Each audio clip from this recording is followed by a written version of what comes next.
नमस्कार दोस्तों, the birth of talent के एक और वीडियो में आपका स्वागत है। इस वक्त हम हैं जयपुर में। ये जो पेट्रोल पंप है वो गंगा जमुना पेट्रोल पंप है और आज का हमारा जो टॉपिक वो है महंगाई।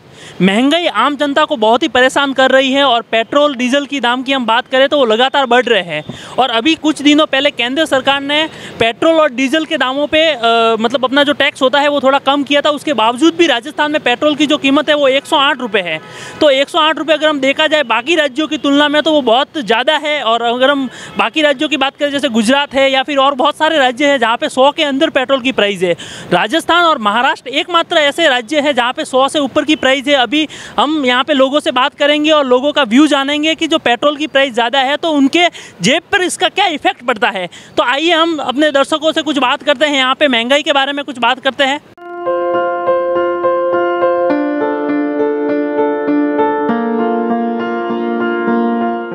पेट्रोल की कीमतें लगातार बढ़ती जा रही है। राजस्थान एकमात्र ऐसा राज्य है, राजस्थान और महाराष्ट्र, जहाँ 100 से ऊपर की कीमत है। पेट्रोल की अभी हम कीमत देखें तो 108 रुपये है।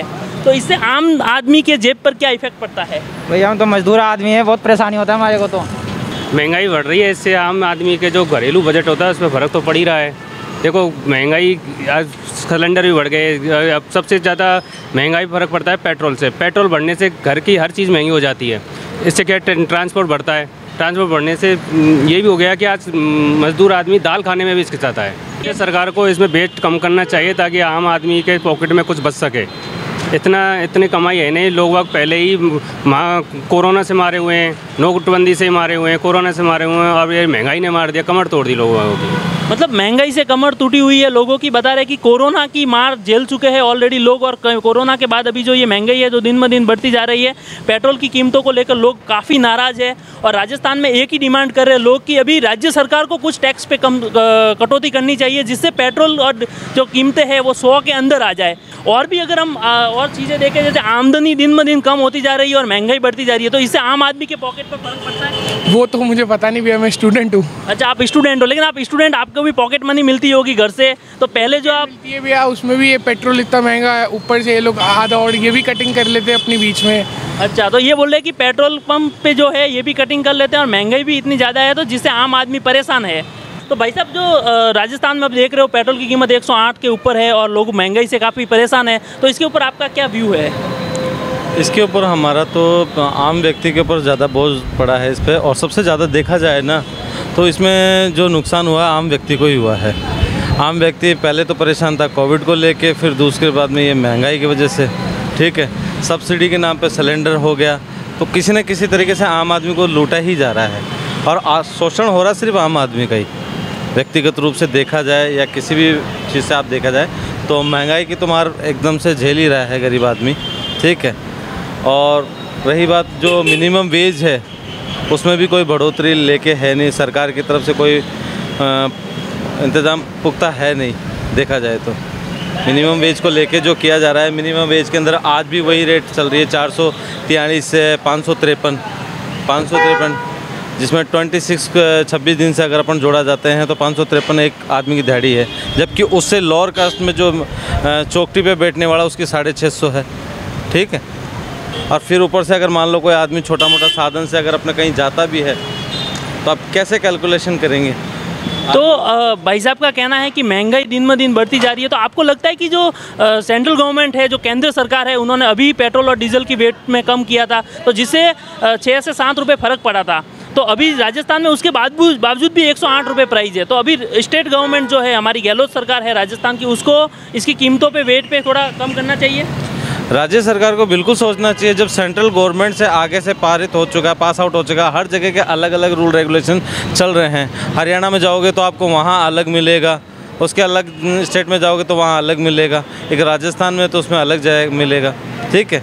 तो मेरे हिसाब से तो सबको एक लेवल पे लाना चाहिए और सबका एक मिनिमम एक जो होता है वो सर्कल डिसाइड होना चाहिए कि इस अकॉर्डिंग हम पैसा चार्ज करें। तो भाई साहब का व्यू है कि ऑल इंडिया एक प्राइस होनी चाहिए। अगर सेंट्रल गवर्नमेंट कम करती है तो राज्य गवर्नमेंट को भी इसके ऊपर सोचना चाहिए। और हमारे साथ एक भाई साहब है जिससे हम बात करेंगे और ये जानने की कोशिश करेंगे कि जो कीमतें लगातार बढ़ रही है उसके ऊपर आम आदमी के ऊपर क्या फ़र्क पड़ रहा है और आपके पर्सनल व्यक्तिगत के रूप के ऊपर कितना फ़र्क पड़ा है।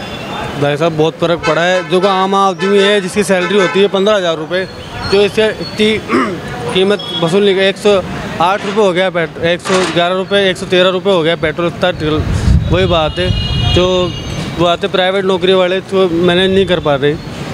मैं माननीय मुख्यमंत्री महोदय जो अशोक गहलोत जी हैं उनसे मैं पर्सनली निवेदन करता हूं, हमने पार्टी को देख के वोट नहीं दिया, हमने व्यक्तिगत रूप से देख के उनको वोट दिया है, ठीक है। तो ये उनका सोचना भी बनता है, ये उनका दायित्व भी बनता है, ठीक है।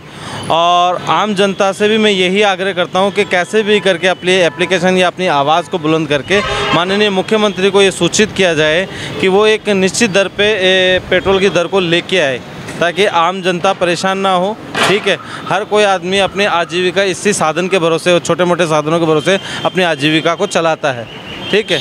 तो मुख्यमंत्री महोदय को ये सोचना चाहिए कि राज्य की जो जनता है वो किस कदर परेशान है, ठीक है। आजकल व्यक्तिगत रूप से धर्म को एक आधार बना रखा है, जातिगत रूप में लोग राजनीति कर रहे हैं, लेकिन हकीकत देखा जाए तो उनको इन मुद्दों पे बोलना चाहिए। शिक्षा के बारे में बोलना चाहिए, जो शिक्षा का लॉस हुआ है कोविड को देखते हुए उसके ऊपर बोलना चाहिए। जो नाम क्या भाई साहब? लक्ष्मण सिंह तंवर नाम पे काम करते हो?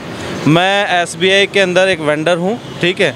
ऑल ओवर राजस्थान के अंदर मेरे जितने भी जो कर्मचारी हैं वो लगे हुए हैं, ठीक है।